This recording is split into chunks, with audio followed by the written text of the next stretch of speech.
Hello folks, I hope you're all doing well. It is time for some more Hobby Nightmares. Should be a good one this time around. I think we have two today. Yes, we do. Awesome, brilliant stuff. Let's jump into them, shall we? First of all, if you like what we do, then please make sure you head over to Minimaker. They've got a lot of really cool models over there. I'm currently putting together a few tanks that they sent to me in my recent order that I'm going to be using with the current Space Marine chapter.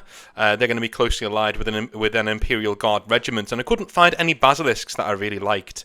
But over on Minimaker, they did have some really cool models. So if you want any alternative models for your army, make sure you head over there and use the promo code Northern Exile at checkout to get yourself 10% off at discount. When you check out. And speaking of tens, for €10 they deliver anywhere in the world. So there's that too. So thank you to them for sponsoring the video, and let's move on to our first Hobby Nightmare with several stories from John, Lord Greenskin. How's it going, man? And he says, "Hello North, John is back, this time not with a nightmare, but a few short and fun stories from my time in the hobby. Awesome. Story 1 is called, Nerds Are Hiding Among Normal People. It starts with a normal workday, until some people from the head office come by to do some soporific PR story / meeting. You know the kind.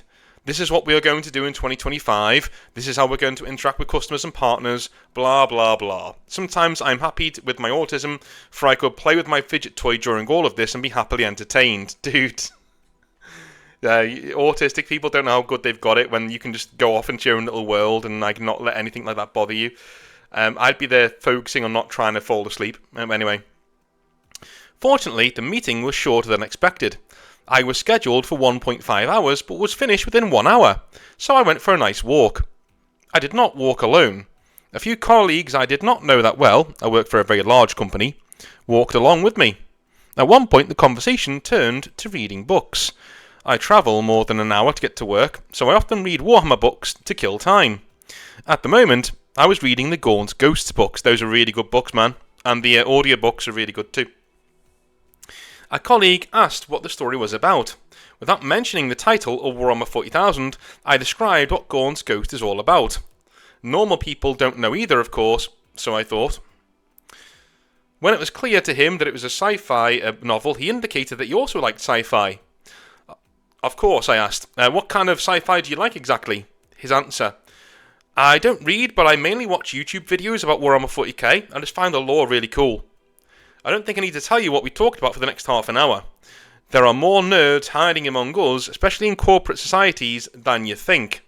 Dude, that surprised me. That does surprise me. I'm going to take a quick drink here. You do surprise me. I've recently started drinking, as in today, caffeine-free Pepsi Max, and I'm a convert. I like it. I like it a lot. It's better for the old ticker, you know what I mean? Anyway, story number 2. The Look of a Broken Leg. Okay, you have to expand on this one for me. For several months now, I have been going to the Warhammer store with my daughter to assemble a mini of the month. She loves it, and every time a new month has started, she can't wait to go and get a new model for herself. This time, the models were 2 Skaven clan rats. I happened to be working on a 1-page rules skirmish list with Skaven and still needed the following. 3 Skaven gun teams and 3 clan rats. Of course, I don't want to confiscate one of my daughter's 2 models. However, whilst assembling my 2 rats, I was thinking about how I could get 1 extra model.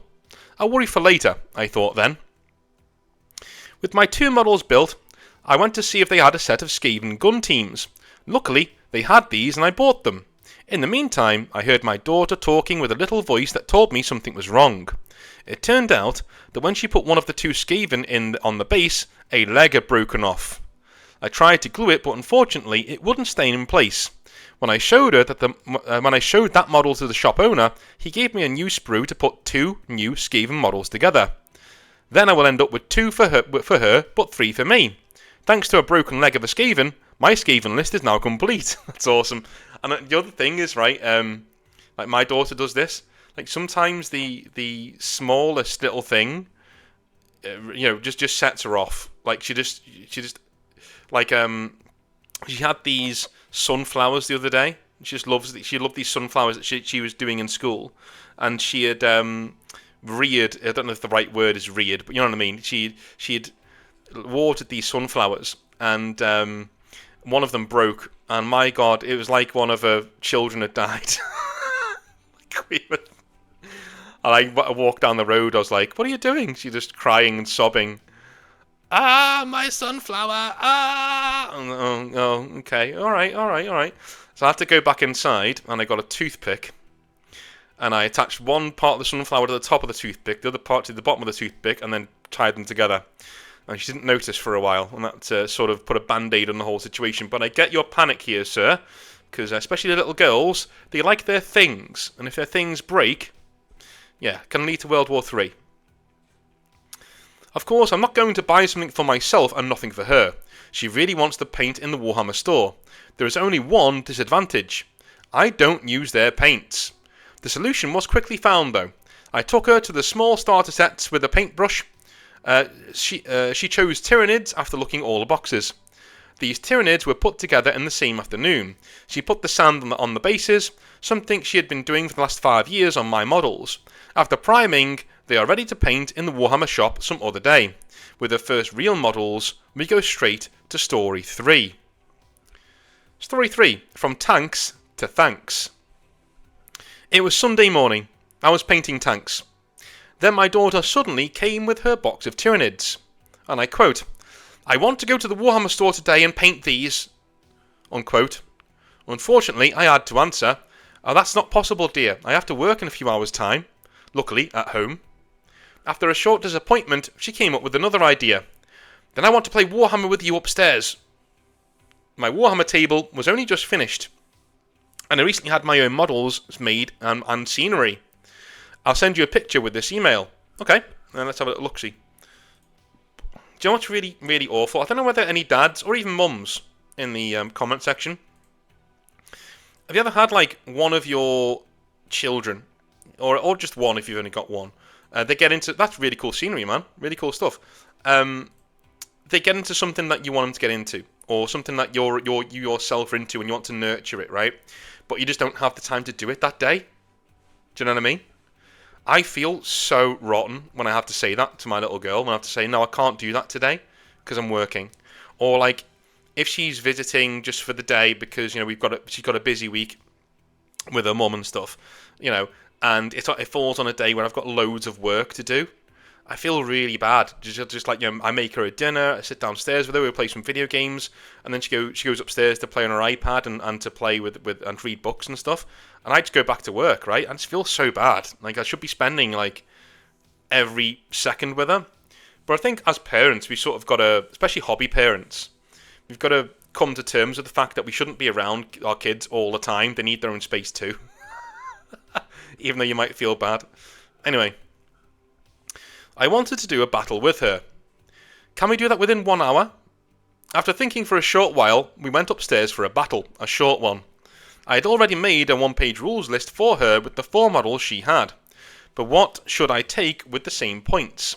After a quick look, it was only 2 Space Marines for about 10 points less than she had.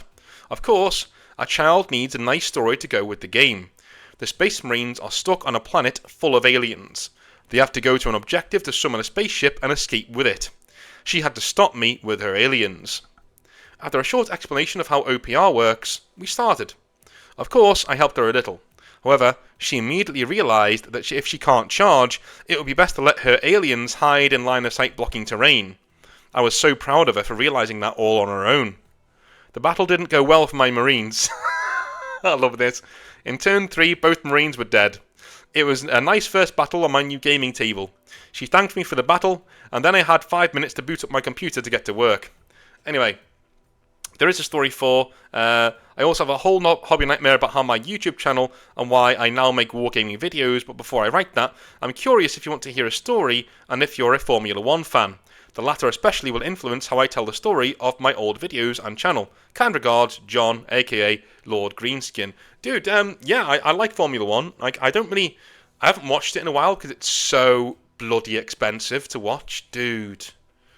Like Sky Sports, they ask for an arm and a leg to watch that sport, man. Do you know what I mean? An absolute arm and a leg. So I would really only watch it if, like, I was going to watch it every single day, and I can't really dedicate myself to that. So nice office space you got there, though. I like that. Anyway, moving on. But do send it in, though. It sounds fun. Luke is here, folks, and he says, "Hi North, my name is Luke, and I've been a listener of your channel for about 2 years now. Well, thank you very much. I spent most of my graduate degree listening to you and Hobby Nightmares, so thank you for all the hours of entertainment. You're very welcome. I quite literally run experiments while listening to all the bizarre stories you discuss, so if you read this, I might have to sit down to fully hear your reactions." Yeah, take a seat, dude. Take a seat. By the way, folks, I have to say this because somebody spoke to me on Discord and told me that I read out one of their Hobby Nightmares and they nearly went into a roundabout. So basically, they're driving along, and their Hobby Nightmare comes on the radio, right? And they forget to turn around the roundabout, and they almost go onto the grassy knoll bit of the roundabout in the middle. So yeah, please, if I read out your Hobby Nightmare, just take a moment, sit down, and have some fun. But don't try not to drive. Or if you're a long distance driver, I know 1 or 2 long distance lorry dudes. Thank you for getting our stuff to us, by the way. I know a few long distance lorry dudes have told me that they can't pull over, which is fair enough, but try and calm yourself down anyway. For context, hang on.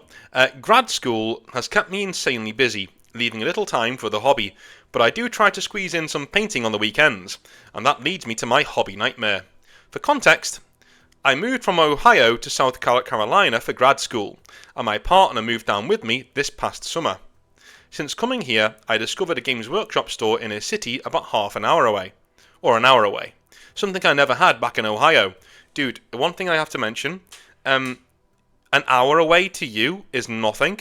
To somebody in the UK, that's like, you may as well be on the other side of the country, an hour away, right? We're really spoilt. We are really, really, really spoilt in terms of distancing. But I think the prices of our public transport means that an hour away sounds like a long way away to us in the car, right? Even though it isn't really, And I will say this, when I was in the States, if we drove, a few times, I would drive from North Chicago, suburbs, down to Indiana, right? But on the interstate, I'd drive for 2 or 3 hours down to Indiana, I'd spend the day with a friend down there, and then I'd drive back. And it didn't take anything out of me. I didn't feel tired. It just seemed like a normal drive to me. And it went really, really quickly. But I know for a fact if that was in the UK, it would feel like I was driving forever. It's a really weird phenomenon. I don't know if anybody else has had that. If you've driven on both sides of the Atlantic. Like driving in the US, long distance, quote unquote, like 2 or 3 hours, even though that's not long distance, just feels like a breeze. It doesn't feel like you're driving that far at all. Whereas in the UK, if I drive 2 or 3 hours, I'm nearly in London, right? Or at least in Birmingham, And it feels like I've driven all day, and I'm knackered by the end of it. But I don't know. I don't know why it's different. Anyway. But anyway, if somebody said to me, my nearest store is an hour away in the UK, I'd be like, oh, you poor bastard. Do you know what I mean? Whereas you're like, wow, I've got a store an hour away. Awesome, I never had that back in Ohio, Anyway. I make the trip once a month to grab the model of the month. Another one, model of the month. But I never really talk to anybody except the really cool manager. One weekend in the fall, my partner's mother came to visit. As we showed her around the city, she became really curious about my hobby and wanted to see the shop I'd occasionally mentioned in my messages to her. I figured, why not? And told her, sure, it'll give me a chance to grab the model of the month and we can try painting one together. So off we went to the local Games Workshop. You're a braver man than me, walking in there with your mother-in-law. When we arrived, my partner and I wandered over to check out the new releases and admire some of the models I'd love to paint, like Baylacor. Best model ever. After a moment, I realised my partner's mother wasn't behind us anymore. Instead, she was watching a game between Imperial Fists and Grey Knights. I figured she was just curious, but then I noticed another guy talking to her very energetically. She was nodding along while slowly inching her way towards me and away from him. When she finally reached me, she gestured towards the guy and mentioned, "Oh, Luke plays Warhammer. He probably knows more than I do. Haha." Big mistake. The guy's eyes lit up as he launched into a very passionate rant about how much he loves Space Wolves. At this point, I immediately thought of you because, of course, Space Wolves players are fucking weird. He started going on about their Primarch, how they ride wolves, and how they're the best Space Marine faction. I just nodded along, throwing in the occasional, "Oh really? Oh, that's neat, that's cool," whilst waiting for an escape vector. Then, out of nowhere, he dropped the wildest sentence, and I quote, all in caps and bold, "Dude, when my dog dies, I'm going to put some of their remains into my dreadnought."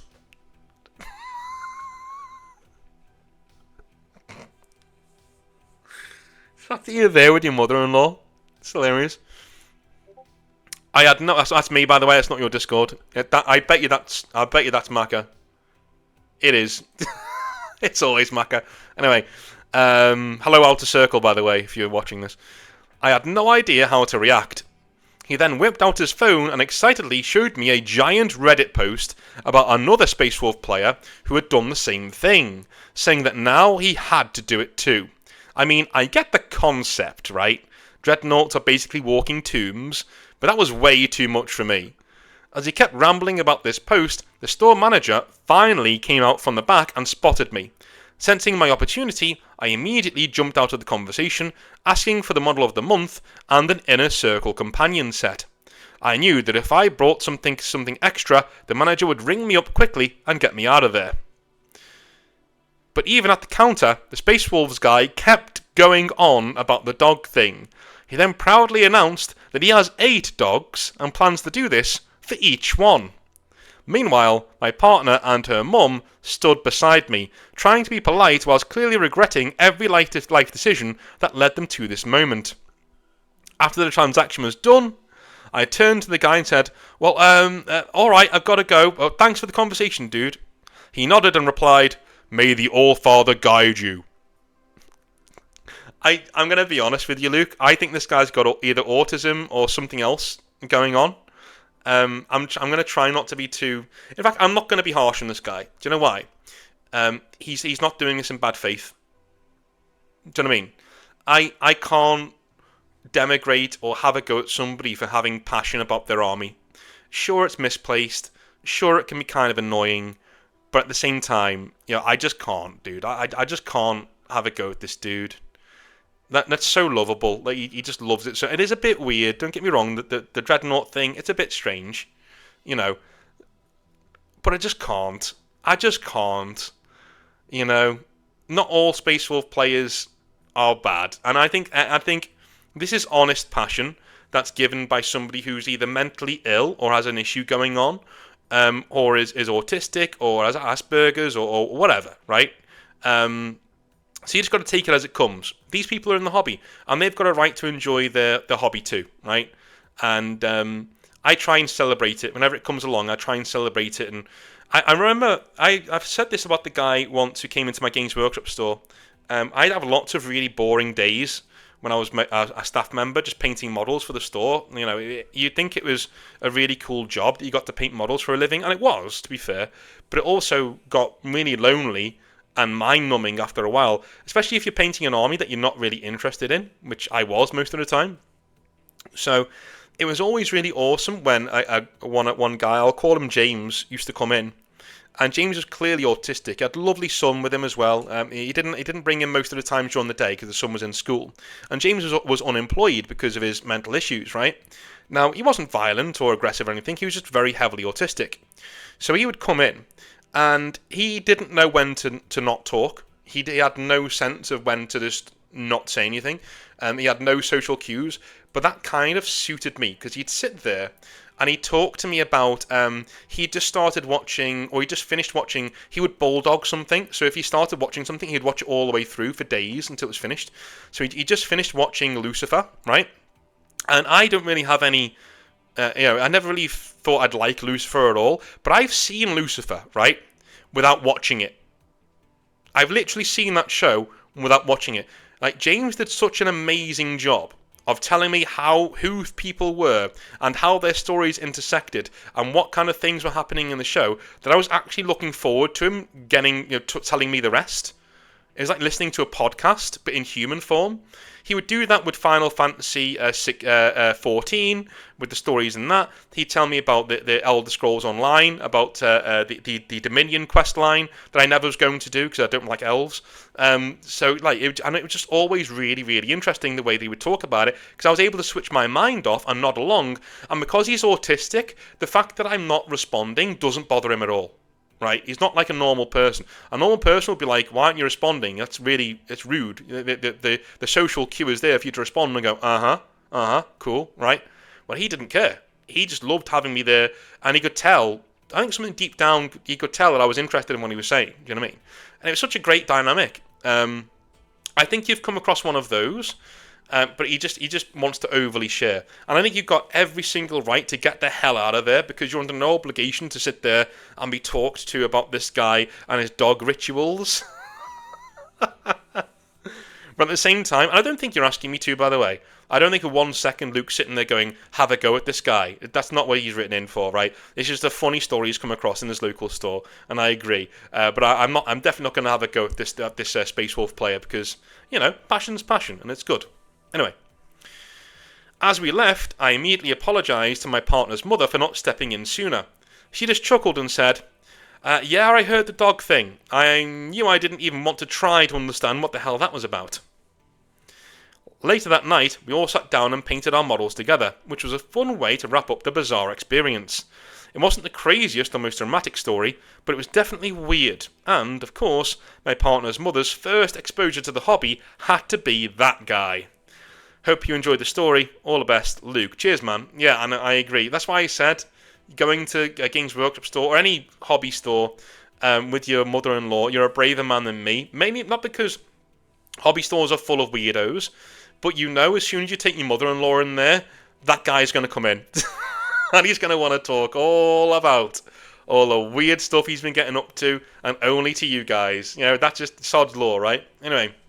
I love you a long time. I will speak to you on Sunday, where we're going to be rebuilding the Thousand Suns. I didn't have time to do that stream in the week because of all different things going on, but I'll be back with you tomorrow. On Sunday for some more Thousand Suns. I love you a long time. Have a wonderful rest of your day, and I'll speak to you soon. Have a good one. Bye now.